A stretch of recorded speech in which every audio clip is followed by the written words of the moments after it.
안녕하세요. 문화연가 최유민입니다. 여러분 혹시 달관 세대라는 말 들어본 적 있으신가요? 빠른 속도로 성장하기를 추구하는 사회 속에서 지쳐있는 우리의 모습을 반영하는 말이 아닌가 싶은데요. 무엇이 우리를 그렇게 지치게 하는 걸까요? 우리가 너무 결과에만 급급해하는 건 아닐까요? 사실 성장이라는 건 하나의 과정이며 또 각자의 속도에 따라 이루어지는 건데 말이죠. 자신의 길을 묵묵히 나아가는 것. 오늘의 주제는 바로 성장입니다. 오늘 문화연가 문화인 2화에선 드라마 미생의 주인공 장그래를 통해 성장의 의미를 되새겨보는 시간을 갖도록 하고, 만남인 2화에선 소설가 정하나 씨를 만나 그녀가 말하는 성장에 대해 들어봅니다.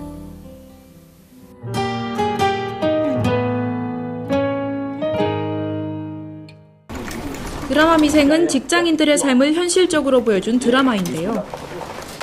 바둑밖에 몰랐던 주인공 장그래가 한 무역회사에 입사 후 처음에는 많은 어려움을 겪습니다. 저 사람도 계약직이야. 영업 3팀. 그는 인생의 걸림돌과 같다고 생각했던 바둑을 통해 직장에서 일어나는 문제들을 해결해 나가는데요. 이 드라마를 통해서 주인공 장그래가 자신만의 속도에 따라 성장해 나가는 모습을 볼 수 있는데요. 장그래의 성장 이야기, 그 첫 시작은 과연 어땠을까요? 회사 출근 첫날, 장그래는 회사에서 만나는 사람들로부터 보이지 않는 장벽을 마주하게 됩니다.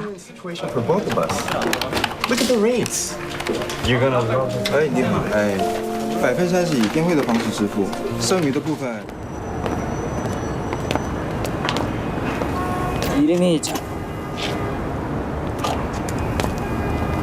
장그래입니다. 직장생활 경험. 영어 제2 외국어 뭐 이런 거 할 줄 아는 거 있나? 없습니다. 아니 근데 26개 먹을 동안 도대체 뭐라고 살았길래 할 줄 아는 게 하나도 없네?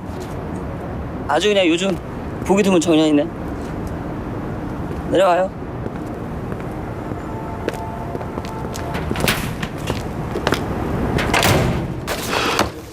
이거 가서 복사 좀 해요. 네. 뭐 26년 동안 복사는 한번 해봤겠지. 무슨 복사를 하루 종일 가니. 어디 가니? 어디 가니?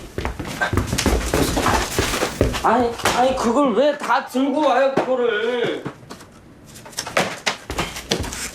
장그래는 부족한 점을 자기만의 방식으로 채워나가려고 노력하는데요. 고맙습니다. 아니 이거 내가 할게. 제가 하겠습니다. 아니야 내가 할게. 아니 그럼 해봐요 그럼. 그렇지만 그는 미숙하기만 아니 그 합니다. 손가락을 아니 괜찮다니까. 아니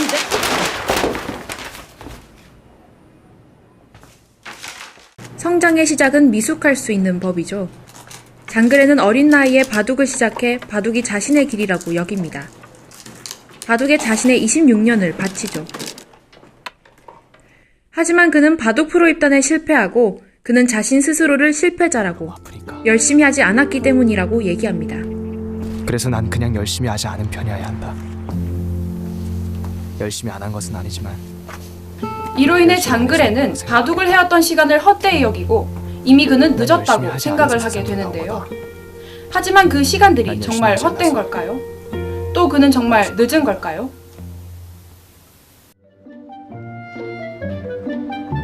나라고 무슨 수를 쓰는 하지만 그가 실패했던 바둑에서 배운 경험을 부족한 수가 그의 무기로 사용하게 되는 것을 보면서 과거의 시간들이 헛되지 않았음을, 그가 결코 늦지 않았음을 깨닫게 해줍니다. 뭐 하는 거야?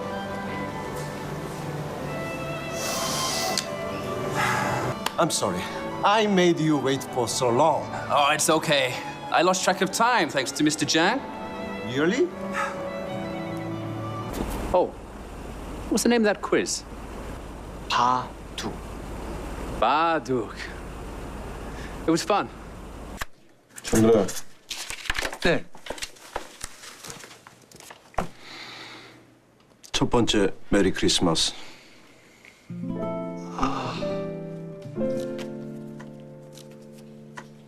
감사합니다.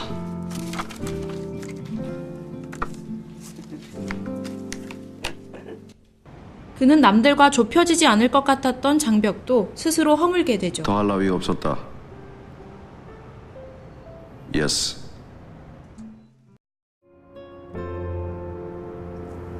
이왕 들어왔으니까 어떻게든 버텨봐라. 여긴 버티는 게 이기는데. 버틴다는 건 어떻게든 완생으로 나간다는 거니까. 완생이요? 넌 잘 모르겠지만 바둑에 이런 말이 있어. 미생, 완생.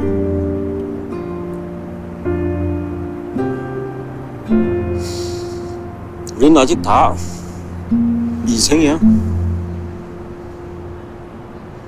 여전히 성장해 나갈 가능성이 있는 우리는 미생이라고 말하는 5차장. 그저 각자의 속도에 맞게 나아가는 것. 우리가 지금 인생에서 걷고 있는 이 길이 곧 우리가 걸어가면서 만들고 있는 길이라는 것. 그 길을 따라 우리는 성장하고 있는 겁니다. 성장은 이렇게 인생을 만들어가는 하나의 과정입니다.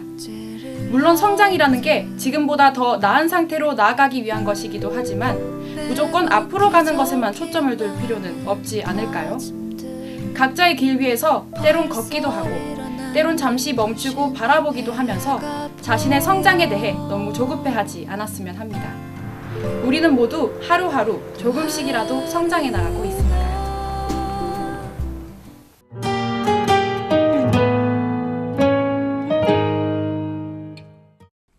우리는 성장하는 과정에서 현실을 마주하게 됩니다.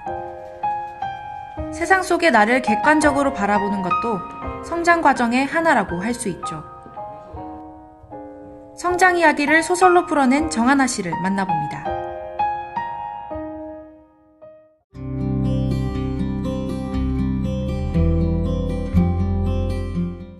그 주인공들의 성장이라는 거는 떠나기 전에 그 두 주인공이 자기의 꿈을 어떻게 실현해야 될지 모르고 그 꿈의 벽에 막혀있는 자신의 꿈을 바라보면서 징징대기만 했다면 여행을 마치고 돌아온 후에 두 사람은 자기가 어쩌면 가장 두려워했던 현실의 그 모습을 바라보고 자신의 꿈과 현실이 다르다는 그 간극 사이에서 어떤 방식으로 대안으로서의 삶을 살아가야 될지를 깨닫는다는 점에서 어른이 되었다고 볼 수 있는 것 같아요.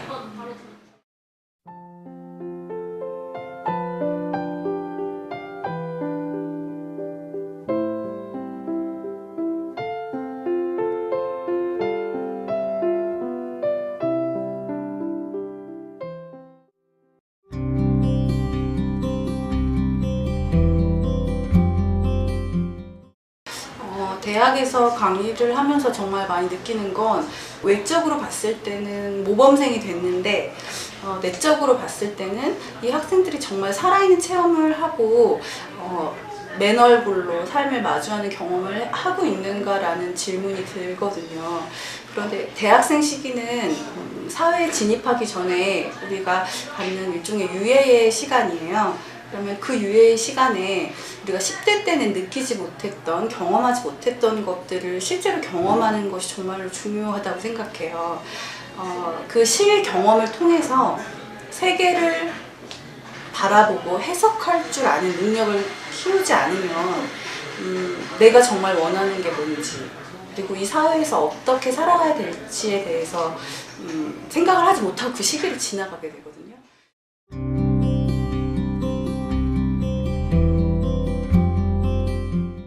이 시대의 어떤 권력이 어디에 모여있는가 묻는다면 자본 혹은 시장이라고 다들 이야기를 하죠. 경제적인 혹은 자본의 의미에서의 성장이 가장 중요시되는 사회예요, 지금 사실 우리는. 그래서 그런 시대이기 때문에 개개인에게 방금 아픔이라고 표현을 했는데 개개인이 소멸되거나 상실되거나 하는 그런 아픔을 강요하죠, 사회는. 성장, 경제적인 성장은 합리화고 그 합리화를 통해서 개개인의 개성이 무시돼야 되는 시대니까요. 그래서 만약에 내가 실패할 수밖에 없는 사회라면 내가 실패할 수밖에 없는 현실이라면 그 실패를 해석하고 혹은 내가 정말 두려워하는 그 실패의 의미를 사유할 줄 아는 능력, 그 능력을 갖춘다는 건 사실 정말 중요하다고 생각해요. 내가 정말 두렵고 내가 정말 고통스럽다고 느끼는 어떤 사회적인 실패, 그 지점까지도 내가 생각할 줄 알고 해석할 줄 아는 능력을 기르는 거, 그것이 위축되지 않는 개인이 될 수 있는 길인 것 같아요.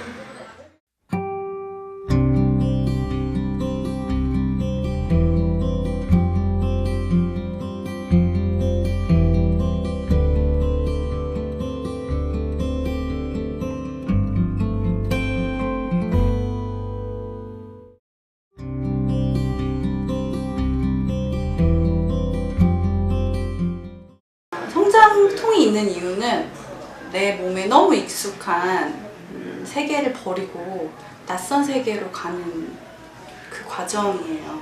낯선 모든 것들은 사실 우리를 불편하게 하거든요.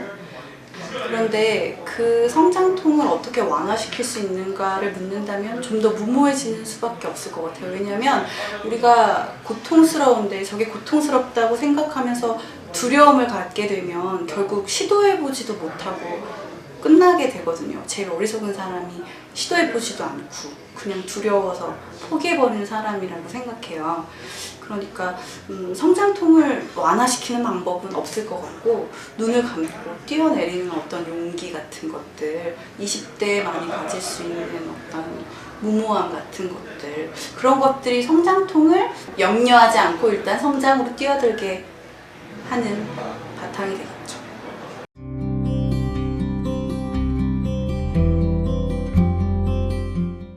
성장의 끝은 아마 죽을 때까지겠죠. 죽는 순간까지겠죠.